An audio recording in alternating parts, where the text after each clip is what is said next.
Welcome to Jethro's Garage. Today, I'm going to be talking about some of the squares and tools I use when I'm doing a little bit of light fabrication. I don't do a whole lot in the shop, but I like to try to keep everything looking good. A lot of stuff I make is for me, and it's for me only. I have done a little work for, my boss, a friend of mine, Steve, and a little bit here and a little bit there. But bottom line is, I want to keep things as accurate as possible. There's so many factors in welding and dealing with metal. As it cools, it shrinks and it pulls and it throws things out of whack and out of square and all that. And everything you can do to minimize that helps. You have this thing called, I can't think of what it's called. Bottom line, stacking tolerances. So you get a 30-second off on one piece, and then the next piece is a 30-second off, and then in a different point it's 30-second off. And when you're all said and done, you might be a 1/4 inch out on a piece that's supposed to have a 1/16 of an inch tolerance. So you just got to be careful and use all the tools that you can to make sure you are. So I'm going to bring you up here and I'm going to try to explain this the best I can. I think I'm going to use some magnets to stick some stuff on here. Let's see. Now, thought maybe I could do that, but I can't.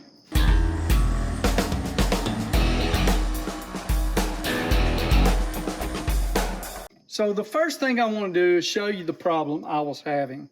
I was using some bigger square tubing than this, and let's say I wanted to take this piece, mark the middle of it, tack it down right here, and then I wanted to transcribe that mark that's on the middle here up here.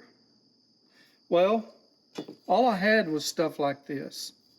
So no matter how you put it on here, your mark could be slightly off.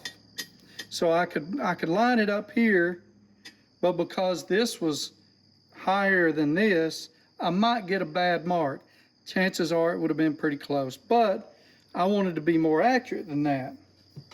So the first thing I did was I bought this one, and it didn't do what I wanted it to do. It has that lip on both sides, right? Just like this one, lip on both sides. Now this is good for stuff like this because where you've got tubing, it may not want to stay square. And this is a very strong magnet. And it's going to get you're going to be able to get up there square and tack it in a couple places. Just be warned, you tack tubing on this side, it's going to pull up like this. You tack tubing on this side first, it's going to pull that way. So you got to be careful. First tack it, then bring it around, put it there, and see where it's at. You may have to push down on it. You may even have to take I took a pipe wrench and pulled it that way and made sure it was square and tacked it. So I've got that square. Now I want this in the middle up here. I've got it marked. That's not in the middle. I got it in the middle, and I want it to be 6 inches from here to here, middle to middle. So I'm going to get me something like this that I have modified. And oh, by the way, it's only 4 inches. That's okay. I'm gonna mark it. I'm being a little sloppy. So I can actually put a couple of marks on this all the way up this middle line, and then I can go up further with it and line it up and continue that mark.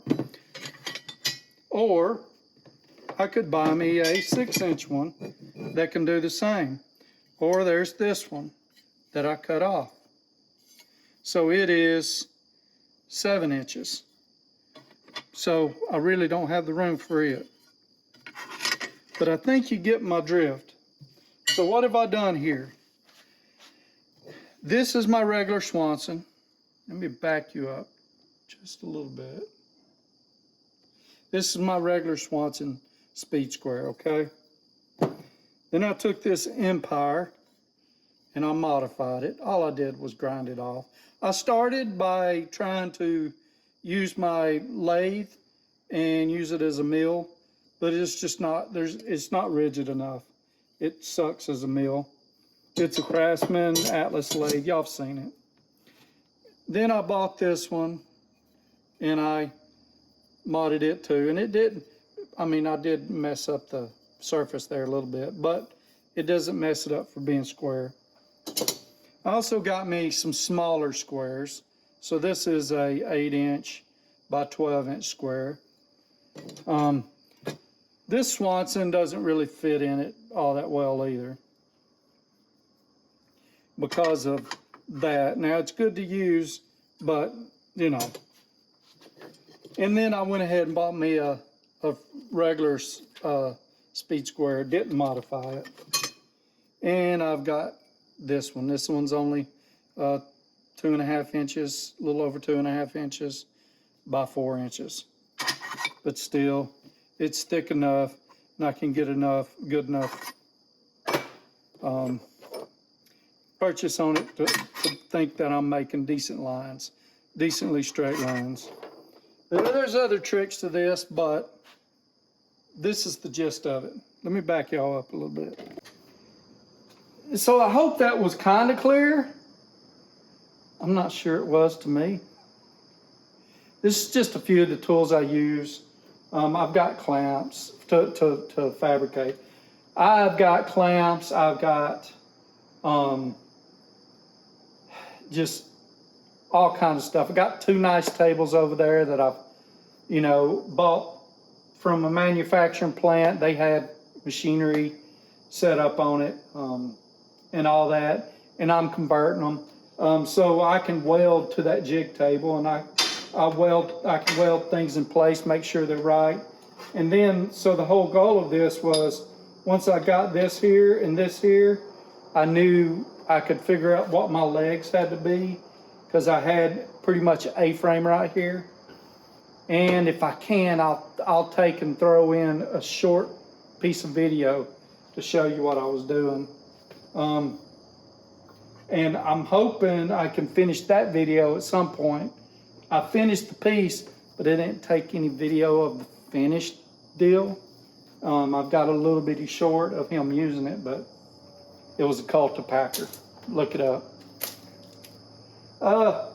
I think that's it. Thank y'all for tuning in. I appreciate it. Hey, please click that like button. Share me with your friends. And if you don't mind, if you haven't already, subscribe. I'll keep trying to give y'all some good content. I'll be back from Sturgis soon. Just keep sharing me, and I'll try to keep doing better and better on this stuff. Thank y'all. Y'all take care of each other and have a blessed week.